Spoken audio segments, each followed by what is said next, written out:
Nung hapon, nakita ko yung mga palabas ng mga kabataan. Sino po ang kabataan pa rito ngayon? Wala. Ayun. Kala ko puro seniors kayo eh. At nakakatuwa, nakakabigay po ng encouragement dahil yung pong buhay, yung pong galak ng mga kabataan ay nangingibabaw. Nung nakaraang linggo naman, bago dumating, ay tinanong ko si Pastor Olan kasi hindi ko po nakita yung kanyang tinalakay. Tinalakay niya po ay yung 3 yata ang kalalagyan mo sa balong malalim. Tama ba yan, Sister Judith? Sabi ko nga kanina eh, ano man ang mangyari, kahit saan kang chamber mapunta ron, impyerno pa rin yun, di ba? So, ibig sabihin, si Jesus ang susi ng ating pagtungo sa langit. Ngunit ngayong umaga, dahil ang mga kabataan ay palagay ko handang-handa na yung mga, sino po young professionals? O yung young lang? Ang tatalakayin ko po ay sa 2 Timothy 2:15. Ang title po kasi ng aking sharing ngayon ay Ang Manggagawa ng Diyos.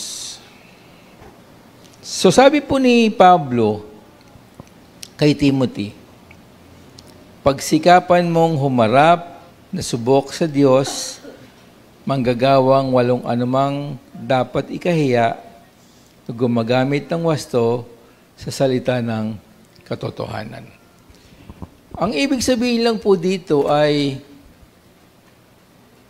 bilang manggagawa, handa kang humarap sa lahat ng sitwasyon na iyong maharap. Handa kang tumayo sa lahat ng pagkakataon. At sabi nga niya rito, walang anumang dapat ikahiya na gumagamit ng wasto sa salita ng katotohanan. Si Timothy po ay spiritual child o spiritual son ni Pablo. At sa kanyang mga pagsulat sa kanyang mga epistles, si Timothy ay isang kabataan. So palagay ko hindi naman siya 13 years old, no? Siguro siya mga 30 or siguro mga mid-30s. Si Pablo po, nung kasalukuyang nagmi-ministeryo ay nasa mga 60 years old na po siya o pataas. So, ibig sabihin po, inaalalayan niya si Timothy sa kanyang paglilingkod. Lahat po tayo na tumanggap kay Jesus bilang tagapagligtas, lahat po tayo ay tinatawag sa paggawa. Dito po natin maipapakita yung ating pag-ibig sa Kanya. Sabi nga po ng banal na kasulatan, tayo po ay niligtas hindi sa pamamagitan ng gawa, kundi sa pamamagitan ng biyaya ng ating Panginoon, na walang sino man na maaring magmalaki o magpapuri nito. Dahil alam po natin na ang kaligtasan ay na kay Jesus lamang. Ngunit, ito pong sinabi ni Pablo ay mahalaga nating tingnan dahil dapat po tayong maghanda. Sino pong Boy Scout dito?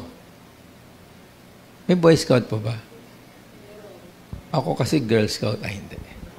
Kasi nanay ko, Scout leader yon ng Girl Scouts.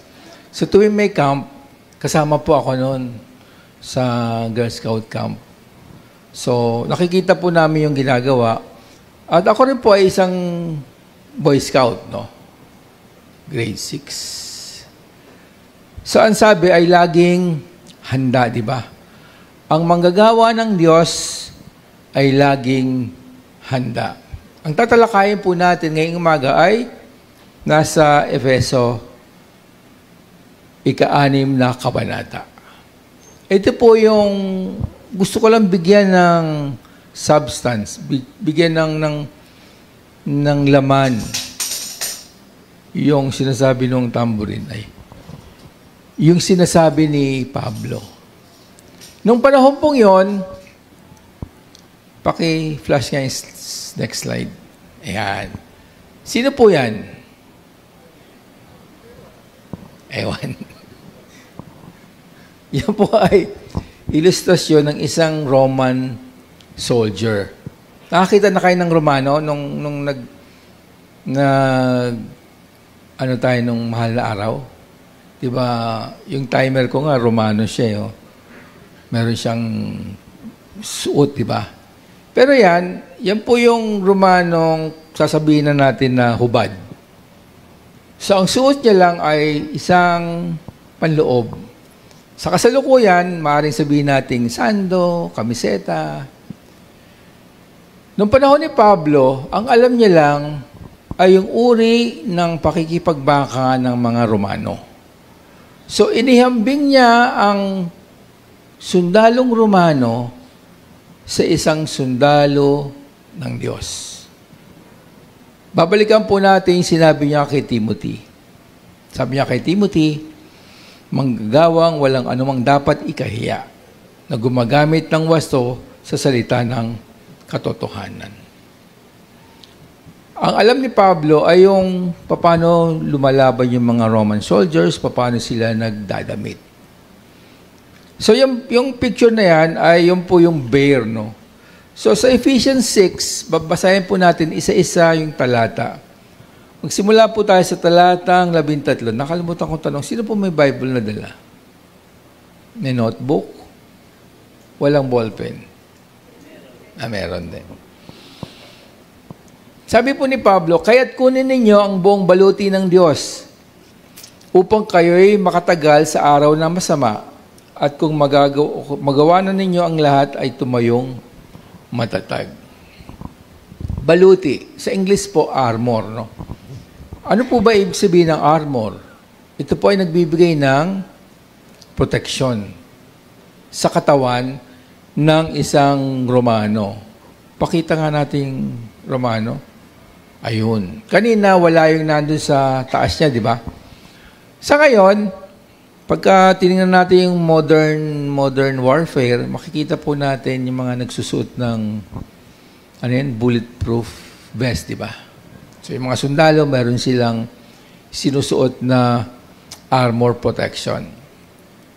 So, ang sinabi rito ni Pablo, kaya't kunin ninyo ang buong baluti ng Diyos upang kayo'y makatagal sa araw na masama at kung magawa na ninyo ang lahat ay tumayong matatag. Ano ba yung baluti ng Diyos? Ano ba yung sinasabi niyang dapat nating isuot bilang manggagawa? Sa susunod na talata, ang sinabi po ni Pablo ay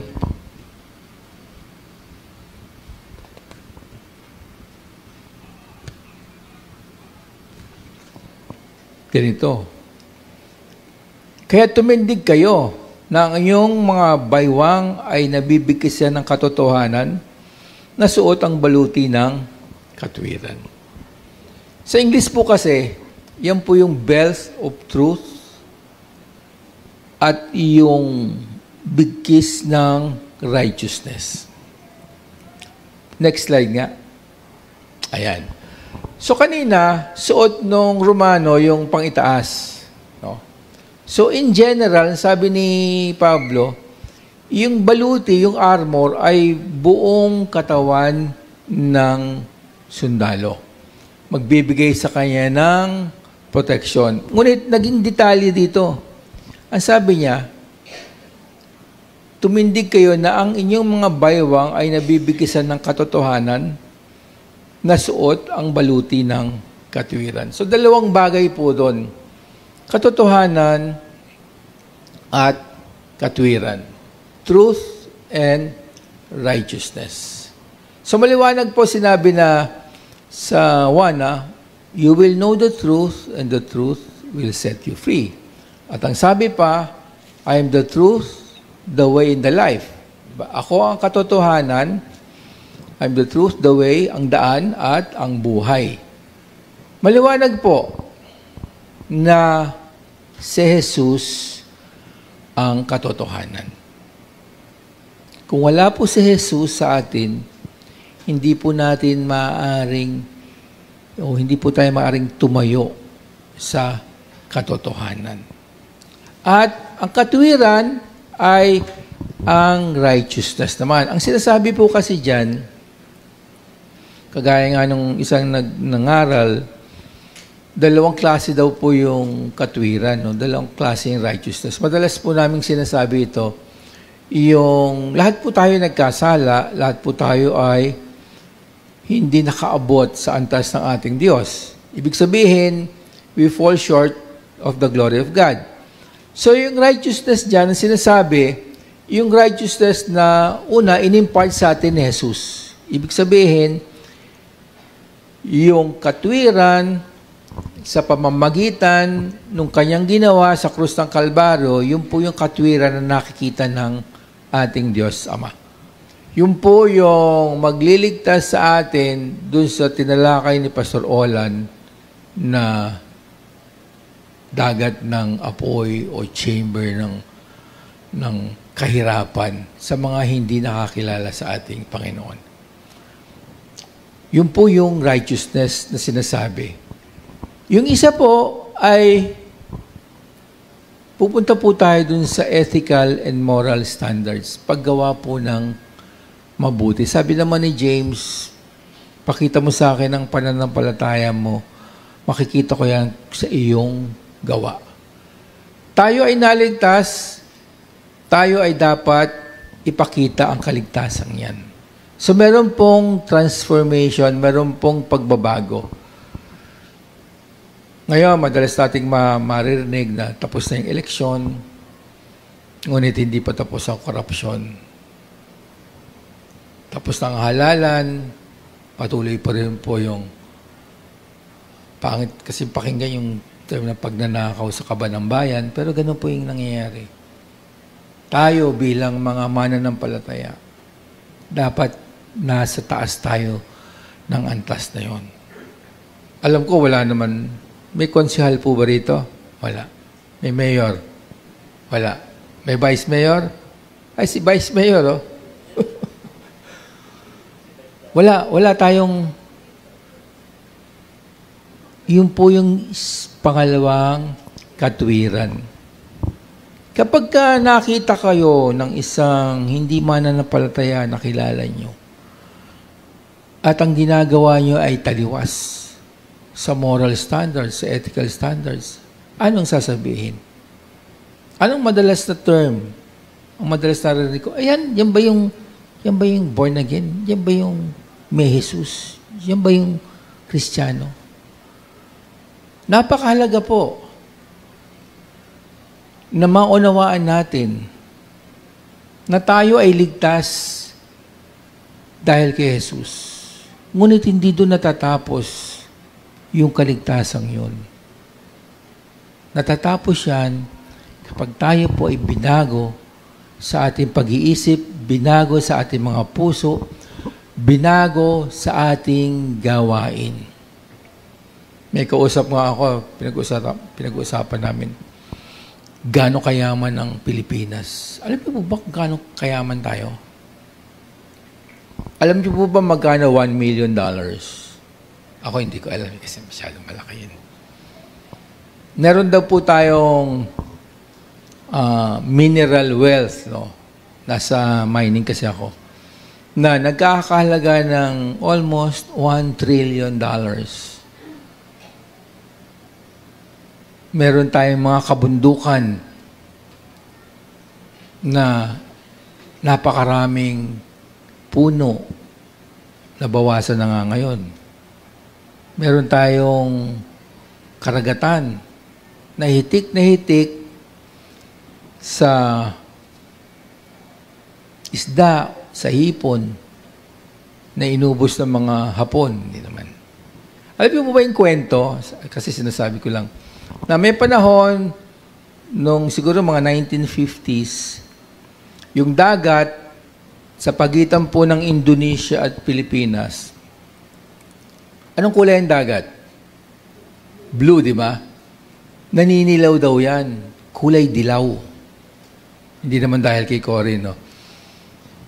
Kulay dilaw yan dahil hitik na hitik po sa hipon. Kaya inaani yan, hinahakot yan ng mga Japanese trawlers. Dami nun. Anyway, so ang Pilipinas ay hindi po mahirap. Tayo, ang ating pag-asa ay ang ating Diyos. Bilang manggagawa, kinakailangan ipakita po natin yung righteousness. Maaari po kung sabihin nyo, siguro ngayon, yung mga may katwiran sa nakaupo ay nasa dako po ng Pasig. Tama po ba yan? Nasa dako ng Baguio. Yung mga mayor na matapang, matatag sa kanilang mga paniniwala. Hindi ko po alam kung ang kanilang puso ay na kay Jesus din.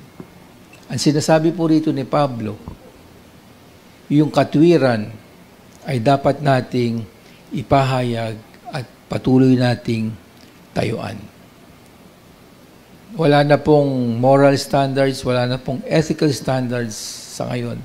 Kahit pumunta po kayo sa corporate world, ganun na rin. Dati kasi makikita nyo ang corruption sa gobyerno lang. Ngayon, hindi na po. Sa mga malalaking korporasyon, marami na rin pong mga palasak sa kanilang mga gawain. Pangalawa, meron kang baluti, meron kang sinturon. Pag wala kang sinturon, matatanggal ang pantalon mo, di ba? Pero wala namang pantalon ng mga Romano. Hindi po sila nagpapantalon. Hindi pa, ano yan, parang sinusuot lang yan na tunic, no? Parang, kung sa babae, parang, ang structure niya parang duster. So, tuloy-tuloy lang yan. Parang yung suot ng mga Indian o Pakistani na suot. Pangalawa po, kung ikaw ay manggagawa, isusuot mo ang sapatos ng pagpapahayag ng ebanghelyo ng kapayapaan. So sinabi po dito ni Pablo, at nakasuot sa inyong mga paa ang pagiging handa para sa ebanghelyo ng kapayapaan. Medyo specific po yun. Kasi ang gospel o ebanghelyo, alam po natin, ito ay angkop para sa kaligtasan. Ito po yung good news. Ngunit dito, dinagdagan niya, ebanghelyo ng kapayapaan. Dahil, ang gospel po ang magdudulot ng totoong kapayapaan. Kung nagbabasa po kayo ng internet, no? May dyaryo pa ba ngayon? Meron pa. Anong dyaryo? Inquirer, Star. Meron pa mga tabloid pa yata, ano? Anong mababasa nyo? Gulo dito, gulo doon. Away dito, away doon. Digmaan dito, digmaan doon. So, pag tinignan po natin, yung global picture, wala pong totoong peace and security. Sa atin, papalad po tayo. Dahil tahimik. Di po ba? Wag lang kayong pupunta sa... Palagay ko, tahimik na rin ngayon sa Tondo, no? Dun sa, kasi po ako lumaki sa Manila. May panahon po noon, tumira ako sa dakong yon. Tapos tumira rin po ako sa distrito po ng Malate nung uso ng mga panaan. Alam niyo po ba yun? Yung mga gang, Okso, Sige-Sige, Sputnik. Wala pong kapayapaan noon. Pero hanggang ngayon, wala na ngayong mga gangster na yon. Meron pa rin pong kaguluhan. Tayo maaring hindi natin nakikita yan. We live in peace, no? Punta tayo sa simbahan, sa iglesia, umaga, uwi tayo. Lahat po ay tahimik. Ngunit tumingin po kayo sa iba't ibang lugar. Hindi po ganon katahimik ang mundo. Makikita po natin kapag ka ang isang sundalong Romano ay makikipagdigma, kinakailangan po talaga siyang well-equipped. Yung po sinasabing sapatos dyan ay para po hindi siya madulas, maging matatag yung kanyang paglakad o yung kanyang pagtakbo. Maaaring sabihin nyo, hindi yan protection talaga. Kasi ngayon, ang makikita natin suot ng mga sundalo ay boots, di ba? Na matatag o merong hanggang halos tuhod. Ngunit ang sinasabi lang ni Pablo rito, ang ating mga paa ay gagamitin natin sa paghayo para i-broadcast ang gospel ng kapayapaan. Sinturon ng kaligtasan at katwiran. Tama po? Katotohanan at katwiran. Truth and righteousness. Sabi ni Pablo, ang paa nyo ay dapat handa lumakad, tumakbo, pumunta kung saan upang ipahayag ang Ebanghelyo. Sino po ang gustong humayo sa dako po ng, ano yun nun? Sasabi ko, dako po ng Burundi. Dako po ng Africa. O kaya wag na ron. Humayo po tayo. O sinong gustong humayo sa dako ng Cagayan, no? Kila kapatid na JR. O kaya sa dako po ng Fortune dito. Malapit-lapit. O kung hindi naman dako ng Holandes.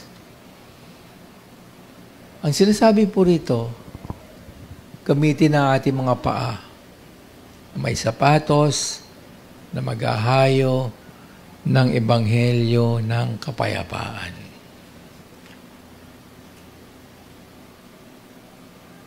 Pangatlo po, sa talatang 16, sabi rito, kasama ng lahat ng mga ito, yung nakaraan ng mga talata, taglayin ninyo ang kalasag ng pananampalataya na sa pamagitan nito ay yung masusugpo ang mga nag-aapoy na palaso ng masama.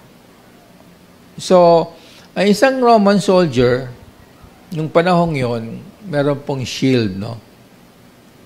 Sa Tagalog, kalasag. Kalasag. Kalasag ba? Kalasag. Kalasag. Shield ng pananampalataya. Shield of faith. Na-imagine po ni Pablo yung haharapin ng isang manggagawa.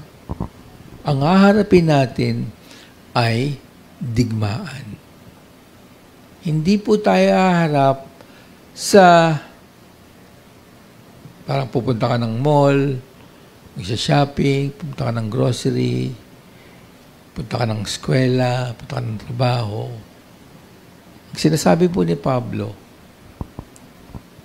bilang manggagawa, bilang mananampalataya, digmaan ang inyong haharapin. Digmaan ang ating haharapin. At ang sabi niya rito, ito raw yung mga nag-aapoy na flaming arrow sa English po. So, kung wala kang shield, ay siguradong tatamaan ka ng palaso o pana, siguro better term, no? At ang iyong kalasag ang siyang magpo-protect sa iyo. Pakita nga natin next slide. Ayan. So kung wala ka niyan, ikaw ay siguradong tatamaan, masasaktan, maaaring mamatay. Ano nga ba ang pananampalataya? So madalas natin sinasabi, ang pananampalataya ay yung evidence o nang hindi pa natin nakikita, ngunit ating pinaniniwalaan. Una po yun ay ang ating kaligtasan. Ano bang evidence natin na tayo ligtas? Yun po ay sinabi ng Panginoon. Di po ba? Ang proof niyan ay kapag tinawag na tayo ng Diyos. Wala pa tayong makikitang tangible evidence doon sa sinasabing kaligtasan maliban sa salita ng Diyos na ating pinanghahawakan. Ang ating buhay ay nakasalalay sa isang salita. Ang salitang yan ay pananampalataya. Nabanggit ko na to, di ba? Sabi nung officer, pag sinabi sa iyo, isa kang sundalo, sundin mo, di ba? Nasa building sila. Tumalong ka. Anong gagawin mo kung ikaw ang sundalo? Tatalong ka, siyempre. Ang tatanungin mo, Sir, gaano po kataas to? O kaya yung sinasabi ko madalas na tutulay ka sa flashlight. Tutulay ka nga, baka patayin yung flashlight, di mahulog ka sa ilaw. Ibig sabihin lang, ang pananampalataya natin, kapag ka ito ay na-put into question, yung sarili natin mismo ang magkakaroon ng duda. Magkakaroon ng pag-aalinlangan. Napakahalaga po, bantayan natin ang ating mga puso't isip sa pananampalataya natin. At ang ating kalaban ay palagi pong nakaamba para bigyan tayo ng doubt sa ating mga paniniwala. O, totoo ba yan? Mangyayari ba yan? Madalas sasabihin, ano bang benefit mo? Ano bang mahihita mo dyan? Napakahalaga po. Sinabi ni Pablo na yung ating pananampalataya ay magiging kalasag natin. Paano po ba natin? Hindi naman kasi yung develop ay progressive, no? Yung faith natin ay progressive na nag-i-increase. Ang unang batayan niyan ay naniwala ka na ligtas ka dahil nanalangin ka ng pagtanggap. Ang susunod na hakbang na antas ng iyong pananampalataya ay lumakad sa mga inuutos ng Panginoon. Mamaya makikita natin doon sa conclusion yung source doon. Pero sasabihin ko na, ang source doon ang kanyang salita. Habang tayo'y lumalakad, nakikita natin ang katapatan ng ating Diyos sa ating mga buhay. Minsan po mahirap i-totally, ilan yan? 25? I-totally sabihin na yung progressive action ng ating pananampalataya. It's a personal relationship sa ating Panginoon. Wala pong makakapagsabi sa akin na hindi totoo ang aking Diyos dahil naranasan ko ang aking Diyos. Sa bawat isa po sa atin, dapat ganyan po ang ating kalagayan. Dahil doon sa pananampalatayang yon, nakilala na ng ating Diyos. At ito po ay unti-unting umaangat. Ito po ay nagpo-progress. Hanggang sa oras na kapag sinabi siya ng Panginoon, humayo ka sa dako ng Olandes. Layo, ano? Humayo ka sa dako ng, saan pa so? San Mateo. Alam mo na wala kang pag-aalinlangan. Susunod po na gadget. Sabihin na natin gadget. Sino po nagmomotor sa inyo? Wala. Ayun. Ano po yung sinusuot sa ulo? Helmet daw. Sabi ni Pablo, at taglihin niyo ang helmet ng kaligtasan. Hindi ko alam sa Tagalog ang helmet eh. Pag tinignan niyo po yung picture, makikita niyo po, yung dati ko naalala yung suot ni Val, no? Siya ay naka-helmet ng Romano. Makikita niyo po yung protection nun.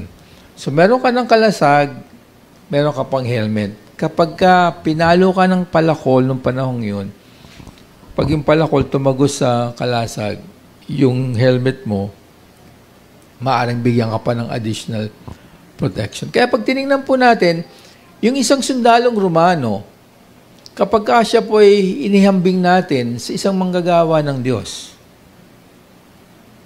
siya po ay fully equipped para sa mandate niya na sumuong sa isang digmaan. Alam po natin, yung helmet ay yung sinabi lang ni Pablo dyan, ay helmet ng kaligtasan. Yan po yung pinaka-assurance natin na tayo na kay Jesus ay ligtas. At dito po ako magwawakas sa huli. At taglin niyo ang helmet ng kaligtasan at ang tabak ng Espiritu na siyang salita ng Diyos. So pagka tinignan po natin, pinagsama-sama natin yung tinatalakay ni Pablo rito, ang pinakapundasyon niya ay ang salita ng Panginoon. Ngayon, kanina, pinahayag natin lahat ng proteksyon, di ba? Baluti, sinturon, yung kalasag, yung helmet, di ba? Dito, ito po ay hindi defensive. Ito po ay offensive. Meron kang protection. Wala ka namang sandata. Ano mangyayari sa'yo? Ibig sabihin, sa conclusion ni Pablo, ang ating offensive weapon ay ang tabak, ang sword, ang espada, ano pa ba? Ang samurai. Ano sinasabi dyan? At ang tabak ng Espiritu na siyang salita ng Panginoon. Sinabi ko, ang ating buhay ay buhay ng digmaan sa spiritual realm, no? Sa spirito, at hindi tayo nakikipagdigmaan sa mga pisikal na kaaway. At sinabi diyan, ang tabak ng spirito o yung pinaka-weapon natin as spiritual being ay yung salita ng Panginoon. Ngayon, ang salita ng Panginoon, siya pong foundation ng ating pananampalataya. Ang pananampalataya po natin, ang ating lakas upang hindi po tayo magapi ng ating mga kalaban. Ito po ay payak na pag-aaral bilang manggagawa. Payak sa katotohanan na kapag wala ang salita ng Diyos, wala pong mangyayari sa ating mga ministeryo, sa ating mga gustong gawin, at sa ating buhay. Kapag wala po ang salita ng Diyos, ay tayo po ay magpapatuloy dun sa buhay natin sa sanlibutan. In summary, ito po yung sinulat ko. So, yung baluti ay overall armor yun, no? Protection, belt of truth, sinturon ng katotohanan, baluti ng katwiran. Tayo ay nabalot na ng righteousness ni Jesus. Sapatos na magdadala ng ebanghelyo. Kalasag ng pananampalataya. Helmet ng kaligtasan. At tabak na salita ng Diyos. Ito po ang hamon sa mga manggagawa ngayon. Ito rin po yung hamon sa mga nananalangin na gustong lumakad at maging manggagawa ng Panginoon. Nung sinabi po ni Pablo kay Timothy, yung mga katagang yon, pagsikapan mong humarap na subok sa Diyos. Manggagawang walang anumang dapat ikahiya na gumagamit ng wasto sa salita ng katotohanan. Si Timothy po ay isang minister. Si Timothy po ay isang pastor. Si Timothy po ay isang manggagawa ng Diyos. Hindi kinakailangan tawagin ka bilang pastor o tawagin bilang minister o minister. Lahat po tayo na may Jesus sa ating puso ay tinawag upang gumawa para sa kanyang kaharian. Ngunit bago ka gumawa para sa kanyang kaharian, kailangan handa ka doon sa digmaang iyong haharapin. At yan ang reminder sa atin ng ating apostol na si Apostol Pablo. Ang buong baluti ng Diyos ay ating pong isuot. Isuot sa araw-araw. Ibig sabihin, ilubog natin ang ating sarili sa salita ng Panginoon, sa lahat ng sandali, sa araw-araw ng ating buhay. Tayo po'y manalangin. Panginoon, salamat po dahil ang iyong bayan ay iyong iyahanda upang ang digmaan na harapin, digmaan sa araw-araw, digmaan sa bawat sandali, digmaan panandalian, digmaan pangmatagalan.